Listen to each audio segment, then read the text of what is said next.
I want to show you something that dropped from Wolf Street this week because I have been covering the housing market for a long time, and the data in this single report is genuinely some of the worst I have seen in one update. Supply just hit a 10-year high, more homes sitting unsold on the market than any point since before the pandemic. Condo sales just plunged to a record low.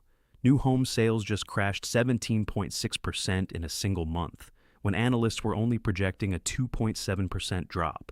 That is 6 times worse than what the experts thought was going to happen. And right now, there are 600 to 30,000 more sellers on the U.S. housing market than there are buyers. And then this morning, the Wall Street Journal confirmed the Strait of Hormuz blockade is now underway. I am going to connect all of this for you today. The housing freeze, the gas shock, the delinquency wave, the condo crisis, the HOA situation that is eating homeowners alive. It is all connected, and by the end of this video, you are going to see this market very differently. Here is where we need to start. For the last 6 years, the story we kept hearing was a housing shortage. Not enough homes. Prices going up because demand crushed everything. People paying 20% over asking. People waiving inspections just to get an offer accepted. I sat here and talked about bidding wars in markets that had never seen one before. That world is gone, completely reversed. We now have 630,000 more sellers than buyers. Last report, it was around 500,000. It jumped 130,000 in one update. That is a 46% expansion of the gap in a single reporting period. And buyer activity just fell another 2.4% month over month. Even with more inventory available than any point in a decade, buyers are not showing up. Why? Only about 25% of Americans can currently qualify to buy a median-priced home. 1 in 4. The other 75% of the country is priced out at current prices and current interest rates. That is not a soft market. That is a broken one. And today I am walking you through exactly how it broke and what it means for you personally. So, why can only 1 in 4 Americans afford the median home right now? Because the monthly payment is not just the mortgage. That is the thing people forget until they are already in it. You have the mortgage. Then property taxes that got reassessed upward. Then insurance premiums that I am going to break down in detail later because those numbers will shock you. Then HOA fees in communities where that fee has become so enormous, people are calling it a shadow mortgage. Stack all of that on top of each other, and the actual monthly cost of owning a median-priced home in 2026 is just out of reach for most households. And now you put the gas price shock on top of that. Gas went from 2.98 per gallon to 3.90 per gallon in roughly 1 month since the start of the Iran war, a 32% increase. One of the fastest spikes since Hurricane Katrina in 2005. And today, the Wall Street Journal confirmed the Hormuz blockade is live. The Strait of Hormuz carries roughly 20% of the world's oil supply. The 1970s oil embargo removed about 7%. We are looking at something roughly 3 times that scale. The US, Japan, and Germany plan to release about 400 million barrels from strategic reserves combined. That covers about 20 days of global supply. 3 weeks. That is the size of the Band-Aid they are putting on this.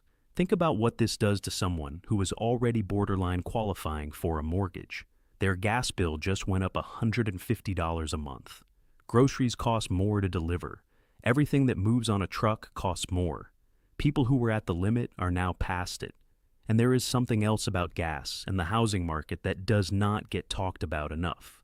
This is not just about down payments. It is about monthly cash flow. When you are stretched and your gas bill jumps $150, something has to give. What gives first is the discretionary stuff. But when people are stretched far enough, the housing payment starts slipping too. And that is exactly what the delinquency data is starting to show us right now. Reuters reported this morning that bond investors are now betting on a steeper yield curve with higher long-term yields ahead. That means mortgage rates are not coming down. The market is pricing in more pain, not less. So, what do sellers do when they cannot sell? A growing number of them are becoming what people are now calling accidental landlords. About 2.1% of sellers recently gave up on finding a buyer and converted their properties to rentals instead. You are seeing this most in Tampa, Houston, Denver, and Miami. And guys, These are not investors with a portfolio strategy. These are regular homeowners who bought at a good price years ago, can pull $500 to $1,000 a month in profit renting it out, and decided to wait the market out rather than take a price cut. Here is the problem with that at scale. When sellers become landlords, rental supply surges. And it was already surging from other directions. New apartment buildings that started during the construction boom are still delivering units right now. Vacancies are opening up as people combine households, move in with roommates, cut costs however they can. The result? Rent growth has collapsed to just 2.6% year over year, the smallest annual increase in more than a decade. And in a lot of markets, rents are already going down. Now think about what that does to the for sale side. A seller trying to convince someone to buy their home has to compete with the rental option. And the rental option is getting cheaper by the month. The gap between owning and renting the equivalent property has never been wider. In most major metros, renting is substantially cheaper than owning right now. As long as that spread keeps growing, buyers have every reason to wait and let prices come to them. In Miami specifically, there are 160% more sellers than buyers right now. Nashville, Austin, and West Palm Beach are all over 100% more sellers than buyers. Every single one of those cities is a pandemic boomtown. They ran too hot between 2020 and 2022, and they are now correcting.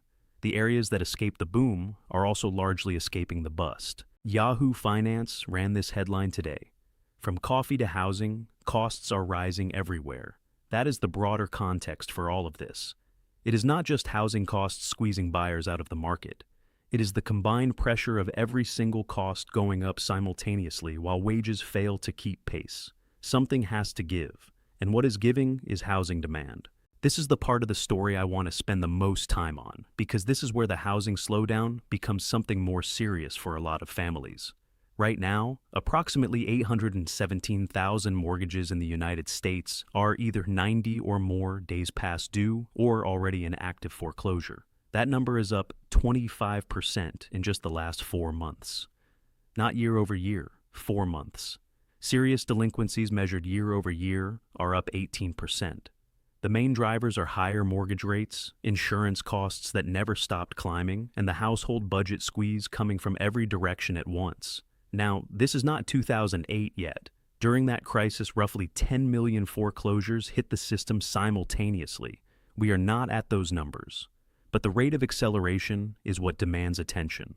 25% in 4 months is a trajectory. It tells you where this is going, and there is data from Canada that tells us what the next chapter looks like. In Canada, mortgage delinquencies just jumped 30% year over year for borrowers in the 620 to 680 credit score range. That is the middle tier, not subprime, the solid middle moving faster than even the riskiest borrowers. The reason? Canadian mortgages reset every 3 to 5 years, and those resets are hitting at dramatically higher rates. Combined with higher insurance, higher groceries, higher utilities, even responsible borrowers on paper could not absorb the combined hit. The U.S. has adjustable rate mortgages spreading fast through the market right now for exactly the same reason. Different structure, same outcome. Here is the signal that I keep coming back to. Google searches for the phrase "help with mortgage" just hit the highest recorded level in history, higher than the months leading up to the 2008 crash. Think about who is typing that search, not someone who already defaulted. Someone who is 30 or 60 days from missing a payment and quietly looking for options before it gets worse. That is fear you can measure in real time. And right now, it is measuring higher than any point we have ever tracked. Foreclosures are already up 40% year over year. The delinquency pipeline feeding into that is growing. And the gas price shock that just hit household budgets this month has not shown up in the delinquency data yet. That impact is coming in the next 60 to 90 days. Condo sales just hit a record low, and once you understand what happened to the economics of condo ownership, it is not surprising at all. Condos were supposed to be the affordable entry point, the path to ownership for people who could not afford a standalone house. That story is finished. Prices on condos are not cheap anymore. HOA fees have become almost unmanageable. Special assessments can land like a second mortgage with almost no warning. Six-figure charges to cover deferred maintenance on aging buildings are not rare. People have seen their savings wiped out by a single assessment they had no way to plan for. And if you fall behind on the HOA fee, the association can place a lien on your property and ultimately move toward foreclosure. You cannot negotiate it. You cannot refinance it. You just pay or you lose the house. That is why people are calling it a shadow mortgage. And the numbers on what it actually costs are genuinely alarming.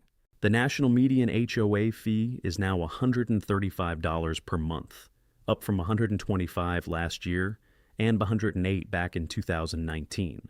But guys, those national medians don't tell you much when you look at what is actually happening in real markets. In South Florida, the average HOA fee on a median-priced property of $425,000 is $617 per month. That is 27% of the typical mortgage payment, almost a third of your monthly housing cost going to the HOA. And here is the purchasing power math that nobody is talking about enough. Every $100 per month in HOA dues reduces a buyer's purchasing power by $16,000 on the purchase price. A $700 per month HOA fee strips $113,000 of buying power from a buyer. In a market where 75% of Americans are already priced out, that is catastrophic. And HOA communities now cover 85% of all townhomes and condos in the United States, and about 33% of single-family homes. The footprint is massive, it keeps growing, and the fees keep going up. Financing a condo has also become a serious obstacle. Many lenders require 25 to 30% down. Getting an FHA loan on a condo is nearly impossible. Both Fannie Mae and Freddie Mac maintain blacklists of condo buildings completely ineligible for conventional financing. Neither list is short. So the entry-level product that was supposed to give first-time buyers a path in has essentially closed the door on them. Let me put the full cost picture in front of you, because most people are still thinking about housing affordability in terms of the mortgage payment alone. That is not the fight anymore. In 2020, the average American homeowner was paying about $400 per month in property taxes and insurance combined. Today, that figure is about $600 per month, a 50% increase in 6 years. And that is the national average, not anywhere expensive. Insurance specifically, premiums are up 70% since 2019. Over a full 10-year window going back to 2015, they are up nearly 90%. Nothing else in the homeownership cost structure has moved anywhere near that pace. Total average homeownership payments are up about 40% over the last 5 years. Most workers have not seen 40% wage growth in that time. That is the gap. That is what is breaking the market. Now, Fannie Mae and Freddie Mac, who back roughly 70% of all U.S. mortgages, just announced they will allow borrowers to use cheaper actual cash value insurance instead of full replacement cost coverage. Sounds like a fix. It is not a fix. Actual cash value pays you the depreciated value of your home if it is destroyed, not what it costs to rebuild it. When a disaster hits, your check does not cover the repairs. More uninsured losses means more foreclosures. More foreclosures on top of the 817,000 already in trouble. And then there are the new home builders. The builders are the most aggressive sellers in the market. They cut prices up to 30%. They buy down mortgage rates. They give away upgrades to close deals. If anyone should be able to move homes in this environment, it is them. New home sales just crashed 17.6% month over month. The forecast was a 2.7% drop. The actual result was 6 times worse. Year over year, new home sales are down 11.3%.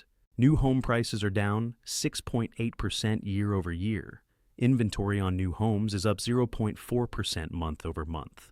When the most motivated, most discounted seller in the entire market cannot move product, that tells you the problem is not price. The problem is affordability at the full monthly payment level. Even with a 20% price cut and a bought-down rate, the taxes and insurance and HOA still push the number past what the median household can qualify for. Let me show you what stuck sellers look like in real life, not just in aggregate data. There is a house in Miami that sold in 2023 for $1.3 million. The owner listed it the following year for $1.75 million. The house is essentially a teardown. Original windows, completely overgrown yard. sitting vacant for 3 years now. Price cut after price cut. They are down to $180,000 and pulled the listing in January 2026 with 0 takers. This is the 5th realtor they have worked with on this. 5th. Meanwhile, the property is sitting there, generating about $24,000 a year in property taxes alone. Not insurance, just taxes. The neighbor told me this directly. And she has a similar story on her building next door, where a condo she bought 30 years ago for a $100 a month HOA fee is now over $700 a month. This is the reality of waiting at the wrong price. Every month that passes, the carrying costs keep going, and the market keeps moving against you. And this is happening everywhere in the pandemic boomtowns. Miami has 160% more sellers than buyers. Austin has over 100%. Nashville over 100%. These are not marginal imbalances. These are markets that completely flipped from severe shortage to severe surplus in 3 years. The national picture is moving the same direction. Home prices on a national basis are up just 0.9% year over year right now. Last year that number was 3%. 2 years ago it was 6%. The deceleration is clear and consistent. 2026 is a real candidate to be the first year in a long time where national home prices go negative year over year. Some markets are already there. Here is the thing sellers who are in the wait-and-see camp need to understand. Waiting is not neutral. Every month of waiting at the wrong price is a month of carrying costs, a month of market conditions continuing to move against you, and a month of the buyer pool shrinking further as gas prices and insurance costs and delinquencies all pile on simultaneously. The market rewards sellers who price realistically from day one and punishes every other approach. Utilities across the United States also just announced plans to spend $1.4 trillion over the next 5 years to power the AI build-out. That cost goes to ratepayers. That means electricity bills going up for years. Another line item squeezing the same households that are already stretched past their limit. Guys, I am not telling you to panic. I never do that. But I am also not going to pretend the data does not say what it says. This market has not found its bottom. Nothing in today's news or this week's data suggests it has. Rates are not dropping. The bond market is pricing in higher long-term yields. Gas is going up. Insurance costs keep climbing. HOA fees keep climbing. New home sales just came in 6 times worse than analysts expected. Delinquencies are up 25% in 4 months. Google searches for mortgage help are at an all-time record. The pressure is not easing. It is compounding. So, here is the practical breakdown. If you are a seller who needs to move in the next 6 to 12 months, stop anchoring to where prices were in 2024. That market is gone. Price the property at what a buyer who is living in 2026 with a 2026 budget can actually pay. The sellers who are closing right now are the ones who priced it correctly from the first day they listed. Everything else is just watching the market move further against you while your carrying costs continue.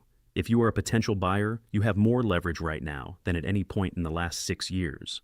There are 630,000 more sellers than buyers. That is your leverage. Use it. Take your time. Ask for price reductions. Ask for closing cost credits. Ask for repairs. There is no bidding war. There is no deadline. The inventory will still be there next month, and in most markets it will probably cost less. For everyone watching this, regardless of your housing situation, the most important thing you can do right now is build financial cushion. 6 months of living expenses and liquid reserves minimum. More if you can get there. Cut the discretionary spending, reduce the high interest debt. Because the combination of gas shock, insurance explosion, rising delinquencies, and bond market pressure building right now is not resolving in the next 90 days. The people who come out of the other side of what is building in this economy in the best shape are the ones who reduce their exposure before the worst of it arrives, not after. Build the cushion. Price the home right. Stay informed. If you want to stay updated on everything developing in this market, make sure you are subscribed. Check out the next video on the screen right here. I will see you in the next one.